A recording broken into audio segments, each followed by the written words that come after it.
Mic check. Okay, we're back. We've got to continue with this madness of a story. Yeah. Man, where we left off, you're about to leave your peeps and head over to Burundi. About to leave them. Actually, are you about to leave them? Yeah. Okay. Yeah. I'm thinking of leaving the country. Yeah. You're about to hop onto your next country. Yeah.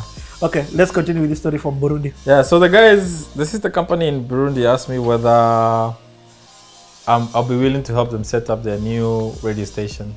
This is when they are importing the equipment, they're setting up the studios, and they don't know anything about radio. They don't know anything about jingles, anything about music, nothing. You're setting up the first privatized station as well? Yeah. No, I don't know. I think it was the second or something. Okay, yeah. So I was like, yeah, cool. But the what do you call this? This 87.6, what do you call them? Frequency is the same.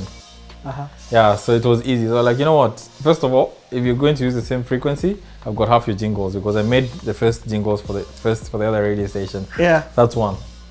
So, but my job was basically to help them set up the studio, to help them develop shows, to help them employ their employees, to train their people. Hey, so here you are like you are Cedric.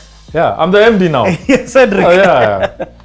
But then also now another thing, because of my residency at that club, Kiss Club, yeah, my name was already huge there. It was so big there. It was really huge. So the money I was making from the clubs, I had events on Tuesdays, Thursdays, Fridays, Saturdays, Sunday. 5 days. So wait, first and foremost, you move. I move. Now, okay, now we are in the Burundi chapter. I'm like, yeah, all my shows now moving forward in Rwanda will be syndicated. When I come visit, I'll stay at my sister's. And you tell Rwanda you've moved. You tell Cedric. Yeah. Even Cedric at some point leaves. The saddest thing, after he leaves, everything crumbles. Nobody wants to stay without him. Okay, we'll come there. Yeah. So I moved to Burundi. I mean, now I'm staying with these Europeans from Belgium, also Francophones. You stay in the house? Yeah, we're all living in the same house. My lifestyle has completely changed. We eat salad 3 times a day now. Oh man!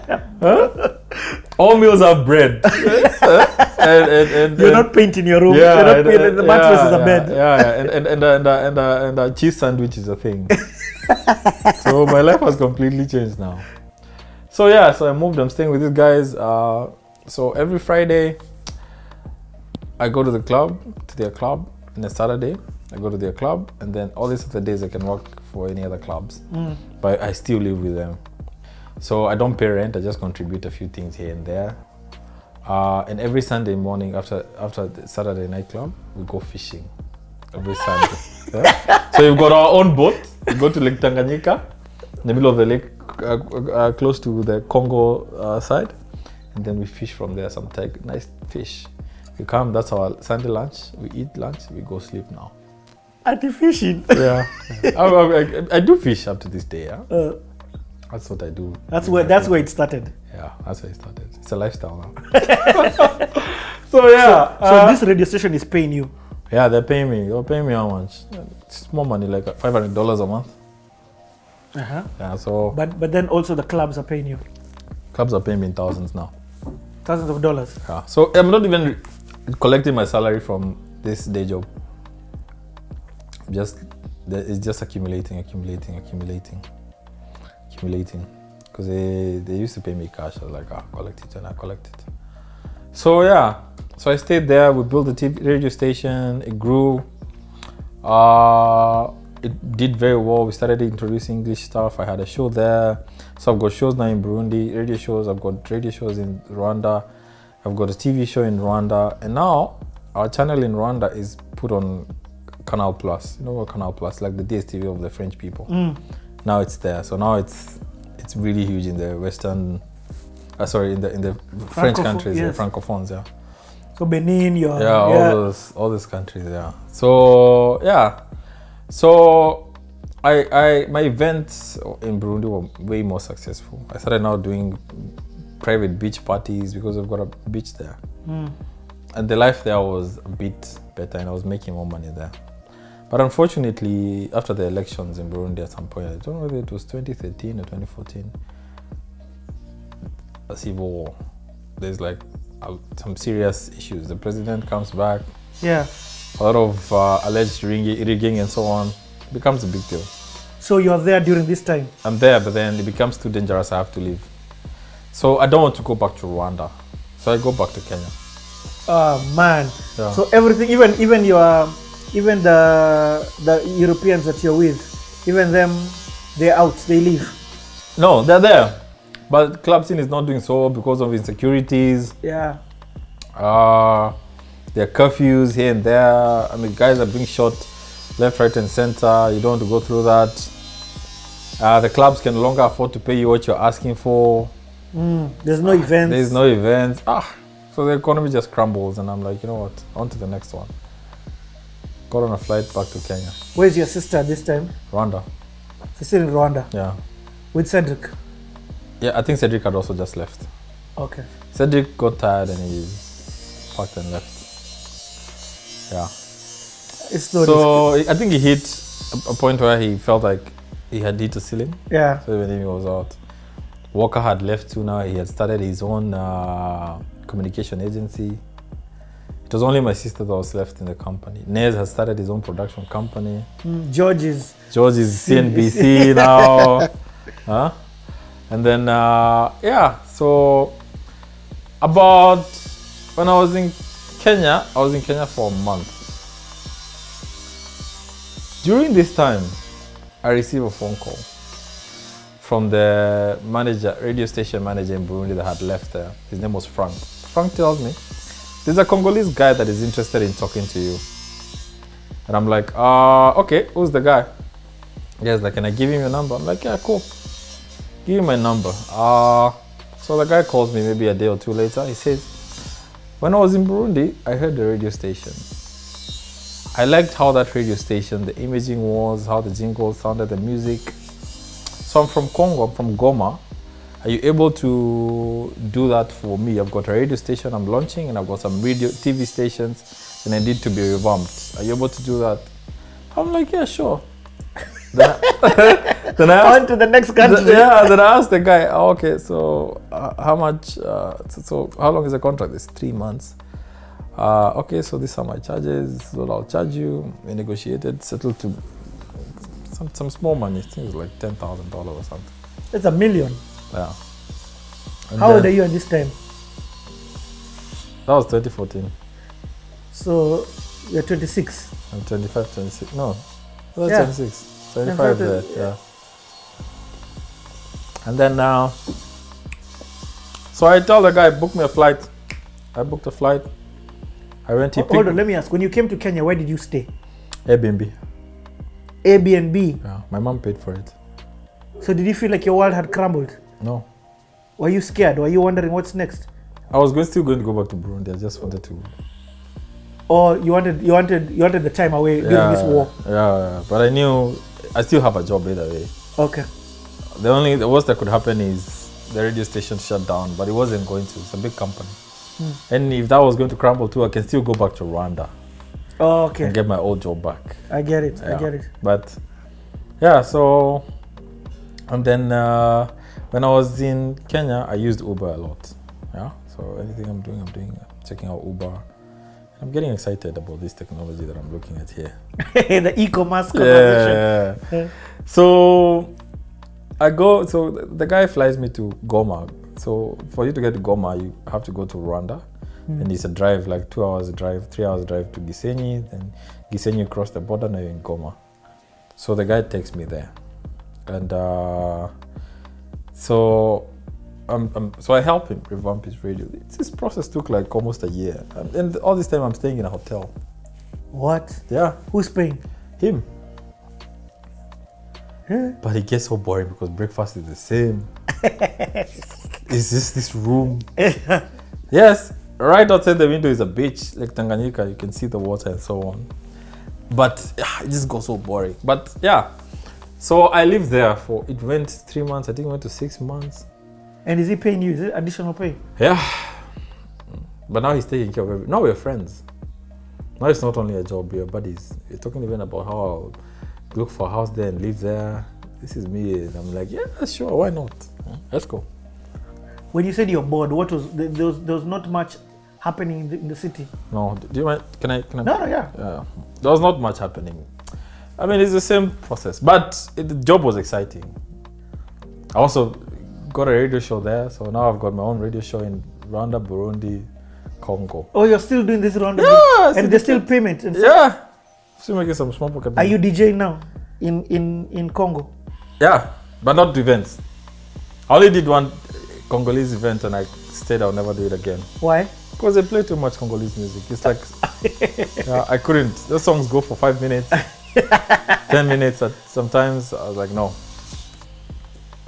But I was doing radio and guys were so excited about this new field. That's when Nigerian music was huge and they could relate. That's when Diamond Platinums was coming up. So I used to play all this stuff and guys would be excited, call in, so on. So I brought some nice foreign vibe to Congo. It was like Capital FM back then. Yeah. Anyway, yeah. So now, so we build the radio, we revamp his TV too, and so on.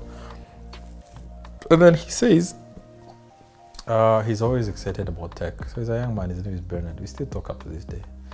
He asks me whether I knew any tech developer that we could get, because we wanted to build something called UB Dream. So it's like a wallet. It's a financial wallet. They just didn't know how to build it at that time. So I told him, I don't know someone, but I could ask. So I asked my manager at that time, Henry from S. I'm like, do you know anyone that can build apps?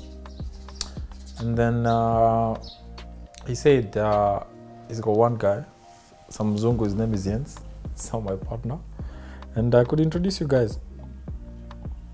That's how he introduced me to Jens. Yeah. Yeah.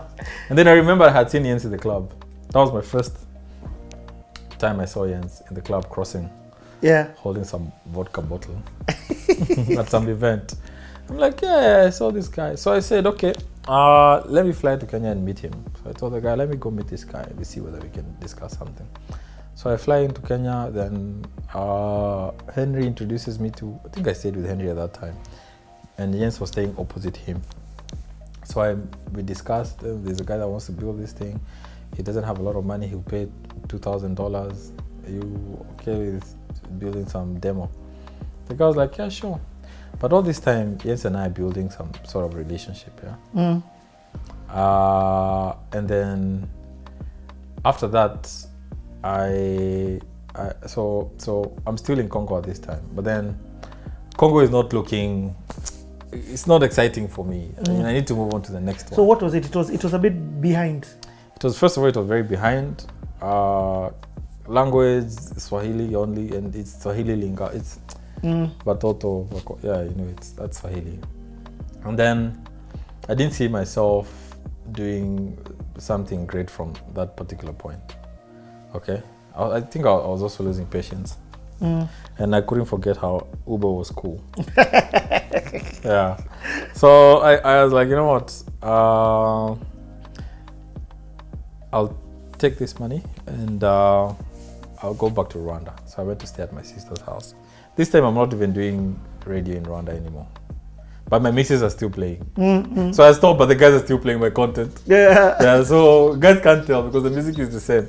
But if you play a mix I played 1 month ago, you won't be able to tell. Yep. And I had like hundreds of mixes at that particular point. And yeah, so I'm staying at my sister's place. I had introduced Jens to this guy now. So we're building this thing called UB Dream, some financial wallet. Unfortunately for my developer, there's one thing about him. If he notices that you're not a logical guy, he loses interest. Yeah, so it was having a lot of issues with that Congolese guy because he wasn't tech savvy. So to ask Jens to do some stuff, and Jens would be like, this is not logical. Why? Jens is a white guy. And eventually that didn't go far. So we built something, it launched, it did okay for them. They used it for some time, but it didn't go far. But during this time, Jens and I are now buddies. Yeah, you've talked, you've connected. So I tell him, I've been thinking about this Uber thing I see around in Kenya. Can we build something for Rwanda? Jens is like, cool. I said, oh, yeah, I can't afford to pay you. So I have small money, you can facilitate our drinks and lunches here and there. But you can be my partner. Where's Jens at this time? Is in Rwanda with you? He's in Kenya this time. Okay, now he's in Kenya. Yeah, okay. But later on he goes to Europe. So Jens is like, yeah, let's go. Let's build a program. We build a How old is this Jens guy? Now I think now he's in almost 40. No, at that time 34, 35. Okay, so that time he was 20 like you. Yeah. No. Right. Back then he was 34. Oh yeah, then he was 34. Yeah. But he's also one of those guys that I'm packing my stuff and I'm leaving. Okay. So go get some. He's like you. Yeah, on to the next one. So yes. So we start building. But then problems after problems after problems. This thing is not looking like Uber, man. It just looks like a normal website. Why is it not loading as fast? Why is the map not loading? Yeah. But we push and we push and we push for months. We push. My money has run out. I was going, yeah. So what are you doing? My money, I'm staying with my sister is the one providing now. The one that gave her that job. I'm staying at her house. She goes in the morning and finds me still at the same house. Yeah. So ups and downs. Ups and downs, literally. And then eventually I launched my... And your sister is still working for? Yeah. She's the only one working for Radio 10. Okay. And then George is out here. George got a nice job, moved to a nice house by himself. So anytime when I feel like inspiration, I go to his house. And then I'm thinking to myself, I brought this guy. I brought these guys in there. And you know, it's very easy for you to start asking questions. You can get depressed. Yeah, you're like, oh, everybody's successful, man. I'm looking at everybody abroad. The guys, I'm like, now they all living, everybody's living in their own houses. Nez has his own house. Josh has his own house. I'm living at my sister's house. Yeah. Okay, we're not rich, but she's paying the bills and she goes to a 9 to 5. People need her. She's important. Me, when I wake up, the first thing I do is CNN. And I watch CNN from morning to evening and online with Jens. This. But then I was still doing events here and there, but I was getting tired.